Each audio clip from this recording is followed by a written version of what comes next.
அறிவோம் ஆரோக்கியம் நேயர்கள் அனைவருக்கும் அன்பான வணக்கங்கள். நான் ஸ்ரீவர்மா மருத்துவமனையின் மகளிர் சிறப்பு மருத்துவர் ஜெயரூபா. இந்த நாள் இனிய நாளாக அமைய என்னுடைய மனமார்ந்த வாழ்த்துக்களும் பிரார்த்தனைகளும். கர்ப்பப்பையை கழிவு நீக்கம் பண்ணக்கூடிய முறைகளை பற்றி தான் நம்ம பார்க்க இருக்கிறோம். ஸோ யாருக்கெல்லாம் இந்த கர்ப்பப்பைக்கான டீடாக்ஸ் தேவைப்படும், எந்தெந்த முறையில் இதை நம்ம பண்ணலாம், அதை பற்றி தான் நம்ம இன்றைக்கி பார்க்க இருக்கிறோம். ஸோ நிறைய பெண்கள் சொல்லக்கூடிய ஒரு விஷயம் என்ன அப்படின்னா, எனக்கு பீரியட்ஸ் அப்படிங்கிறது ஒரு ஸ்பாட்டிங் மாதிரி கொஞ்சம் கொஞ்சமாக நான் யூரின் போகும்போது மட்டும்தான் அந்த ஸ்பாட்டிங் பார்க்குறேன். அது மாதிரி ஒரு வாரம் இருந்துட்டு அதுக்கப்புறமா எனக்கு ப்ளீடிங் ஸ்டார்ட் ஆகுது. ஸோ கடைசியாக பார்த்தீங்க அப்படின்னா ஒரு 5 நாள் ப்ளீடிங் ஆன பிறகு கொஞ்சம் கொஞ்சமாக ரெகுலராக எனக்கு ஸ்பாட்டிங் ஒரு வாரம் இருக்குது. அதுக்கப்புறமா தான் எனக்கு நிற்குது. கிட்டத்தட்ட ஒரு மாதத்தில் 15 நாட்கள் எனக்கு இந்த பீரியட்ஸோடு இருக்கிற மாதிரி இருக்குன்னு சொல்லுவாங்க. ஸோ இது பிசிஓடியில் வரக்கூடிய ஒரு முக்கியமான பிரச்சனை. அதே மாதிரி ஹார்மோனல் இம்பேலன்ஸில் வரக்கூடிய பிரச்சனை. ஸோ குழந்தையின்மை சம்மந்தமான பிரச்சனை இருக்கிறவங்களுக்கு அவங்க கர்ப்பப்பை அங்கங்கே திட்டாக அவங்களுக்கு ஷெட் ஆகிருக்கும். ஏன்னா ஒவ்வொரு மாதமும் அந்த பீரியட்ஸ் நடக்கும் பொழுது அந்த கர்ப்பப்பைக்கு உள்ளே இருக்கக்கூடிய எண்டோமெட்ரியம் அப்படிங்கிறது முழுவதுமாக உதிர்ந்து வெளியே வரணும். ஒரு சில ஹார்மோனல் இம்பேலன்ஸ் இருக்கும் பொழுது நமக்கு அந்த எண்டோமெட்ரியம் அப்படிங்கிறது முழுவதுமாக வெளியே வராமல் அங்கங்கே திட்டா நிற்கும். அப்போ தான் நமக்கு கருத்தரிக்கிறதுல சிரமம் இருக்கும். ஸோ அந்த கருக்குழாயில் உருவான பிறகு கர்ப்பப்பையில் புதஞ்சு வளர்றதுக்கு இந்த எண்டோமெட்ரியம் அப்படிங்கிறது ஒரு பெட்டு மாதிரி. ஸோ அது உங்களுக்கு கரெக்டாக ஈவனாக இல்லை அப்படின்னா உங்களுக்கு கருத்தரிக்கிறதுல சிரமம் இருக்கும்.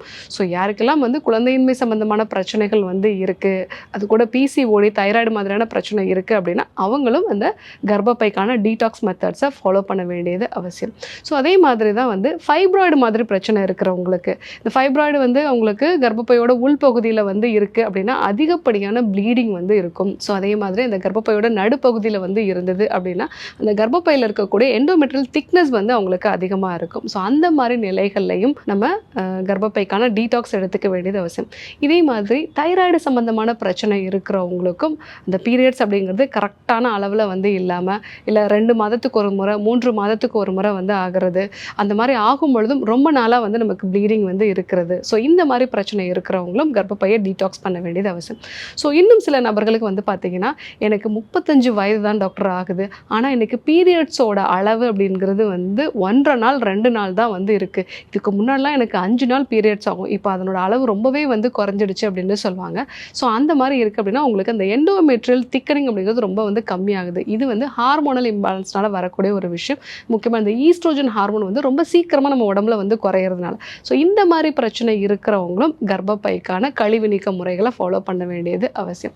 ஸோ 40 வயதுக்கு மேலே இருக்கக்கூடிய பெண்கள் உங்களுக்கு பீரியட்ஸ் ஒரு 1.5 மாதம் ஆகுது, சில சமயங்களில் 2-3 மாதம் கூட ஆகுது, இல்லை ஒரே மாதத்தில் எனக்கு 2 வாட்டி பீரியட்ஸ் ஆகுது அப்படின்னா ஸோ நீங்களும் அந்த கர்ப்பப்பைக்கான கழிவு நீக்க முறைகளை ஃபாலோ பண்ண வேண்டியது அவசியம். ஸோ இது மட்டும் இல்லாமல் ஒரு சில பெண்களுக்கு அந்த மெனோபாஸோட ஆரம்ப கட்டத்தில் இருப்பாங்க. ஸோ அடிவயிறில் ஒரு கனமான ஒரு உணர்வு இருக்கும், பேக் பெயின் இருக்கும். ஸ்கேன் பண்ணும்போது பார்த்தீங்க அப்படின்னா எண்டோமெட்ரியல் திக்கனிங் ரொம்ப அதிகமாக இருக்குது அப்படின்னு சொல்லுவாங்க.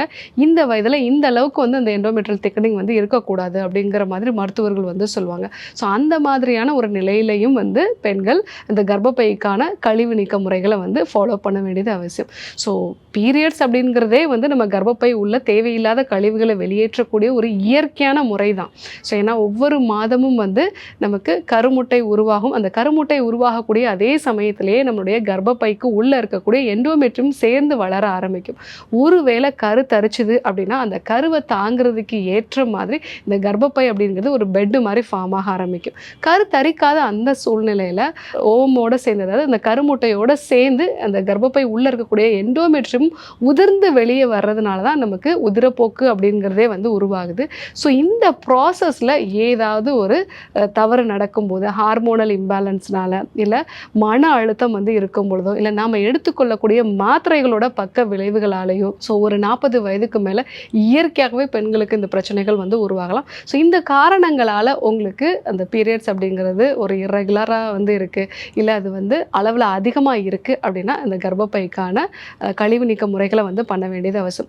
இதுக்கு என்னென்ன முறைகளை வந்து நம்ம ஃபாலோ பண்ணலாம் அப்படின்னா, நம்ம மலைவேம்பு வந்து எடுத்துக்கலாம். மலைவேம்பை நல்லா இடிச்சிட்டு சாறு எடுத்துட்டு அது கூட நீராகாரம் வந்து சேர்த்து காலையில் வெறும் வயிற்றில் அந்த மாதவிடாய் தொடங்கக்கூடிய காலகட்டத்தில் நம்ம எடுத்துக்கிட்டோம் அப்படின்னா இந்த கர்ப்பப்பை உள்ளே இருக்கக்கூடிய அந்த எண்டோமெட்ரியம் முழுவதுமாக உதிர்ந்து நமக்கு வெளியே வந்துடும். இந்த கழிவு நீக்க முறை அப்படிங்கிறது நம்ம பாரம்பரிய முறைப்படி நம்ம செய்யக்கூடிய விஷயம் தான். நம்ம பாட்டிமார்கள் எல்லாம் நமக்கு சொல்லிக் கொடுத்த விஷயம் தான். ஸோ இன்னைக்கு நம்ம மறந்துட்டதுனால தான் நிறைய பேருக்கு கர்ப்பப்பையை வந்து நீக்கக்கூடிய அறுவை சிகிச்சை அப்படிங்கிறது தேவைப்படுது. ஸோ மலைவேம்பை இடித்து சாறு எடுத்து நம்ம வந்து பயன்படுத்தலாம். ஸோ மலைவேம்பெல்லாம் எனக்கு கிடைக்கல டாக்டர் அப்படின்னு சொல்கிறவங்க ஸ்ரீகேர் தைலம் நம்முடைய மருத்துவமனையில் வந்து கிடைக்குது. இந்த ஸ்ரீகேர் தைலமும் மலைவேம்பு சேர்ந்த இன்னும் சில மூலிகைகள் சேர்ந்த முக்கியமாக கர்ப்பப்பைக்கான ஒரு பலப்படுத்தக்கூடியது, கர்ப்பப்பையில் இருக்கக்கூடிய கழிவுகளை வந்து நீக்கக்கூடிய ஒரு எண்ணெய். ஸோ இந்த எண்ணெயை வந்து இன்ஃபர்டிலிட்டினால பாதிக்கப்பட்டவங்க, ஃபைப்ராய்டு மாதிரியான பிரச்சனை இருக்கிறவங்க, 40 வயதுக்கு மேலே இருக்கக்கூடிய பெண்கள், பிசிஓடி தைராய்டு மாதிரியான பிரச்சனை இருக்கிறவங்க, எண்டோமெட்ரியல் திக்கனிங் வந்து அதிகமாக இருக்குது அப்படின்னு சொல்லக்கூடிய நபர்கள், ஸோ இவங்க எல்லாருமே வந்து இந்த ஸ்ரீகேர் தைலத்தை மாதவிடாய் காலகட்டத்தில் காலை வெறும் வயிற்றில் ஒரு 15 ml ஒரு அரை டம்ளர் நீராகாரத்தோட இல்லைன்னா மோரோட கலந்து வந்து எடுத்துக்கலாம். அந்த 3 நாட்களும் நம்ம தொடர்ந்து எடுத்துக்கும் பொழுது கர்ப்பப்பையில் இருக்கக்கூடிய கழிவுகள் எல்லாமே வந்து வெளியாக ஆரம்பிக்கும். மிக முக்கியமாக குழந்தையின்மை சம்பந்தமான பிரச்சனை இருக்கிறவங்க இந்த ஸ்ரீகேர் தைலம் வந்து தொடர்ந்து ஒரு 3 மாதங்கள் நம்ம வந்து எடுத்துக்கிட்டோம் அப்படின்னாலே உங்களுக்கு அந்த கழிவு நீக்கம் வந்து கரெக்டாக ஆகி கருத்தரிக்கிறதுக்கான வாய்ப்புகள் வந்து அதிகமாக வந்து இருக்குது. ஸோ இந்த காலகட்டத்தில் உணவு முறைகளையும் நம்ம வந்து கரெக்டாக வந்து ஃபாலோ பண்ணணும். அதிகமான உப்பு இல்லாத கஞ்சி, மோர் வகையான உணவுகளை வந்து நம்ம எடுத்துக்கணும். ஸோ இதற்கான ஒரு சில முறைகள் வந்து இருக்குது. தேவைப்பட்டது அப்படின்னா மருத்துவமனை தொடர்பு கொள்ளும்போது என்னென்ன விஷயங்கள்லாம் ஃபாலோ பண்ணணும் அப்படிங்கிறத உங்களுக்கு தெளிவுபடுத்துவாங்க. ஸோ இந்த கர்ப்பப்பையோட கழிவுகளை வெளியேற்றுறது அப்படிங்கிறது கண்டிப்பாக நமக்கு அவசியமான ஒன்று தான். முக்கியமாக குழந்தையின்மை சம்பந்தமான பிரச்சனை இருக்கிறவங்க, 40 வயதுக்கு மேலே இருக்கக்கூடிய பெண்களும் நம்ம ஒரு 3 மாதம் வந்து கரெக்டாக ஃபாலோ பண்ணும்போதே நமக்கு அந்த ஹார்மோன் சம்பந்தமான பிரச்சனைகள்லாம் வந்து நார்மல் ஆகிடும். கர்ப்பப்பையை நீக்க வேண்டிய அறுவை சிகிச்சை அப்படிங்கிறது தேவைப்படாது. ஸோ இன்றைக்கி கர்ப்பப்பையோட கழிவு நீக்கம் அப்படிங்கிறது யாருக்கெல்லாம் தேவை, ஸோ எந்த மாதிரி முறைகளில் நம்ம வந்து கழிவு நீக்கம் பண்ணலாம் அப்படிங்கிறத நம்ம தெரிஞ்சுக்கிட்டோம். ஸோ கண்டிப்பாக ஃபாலோ பண்ணி பாருங்கள். யாருக்கெல்லாம் இது தேவைப்படுதோ அவங்களுக்கும் இந்த விஷயங்களை வந்து சொல்லுங்கள். இதே போன்று ஒரு நல்ல தகவலோடு உங்களை சந்திக்கிறேன். நன்றி, வணக்கம்.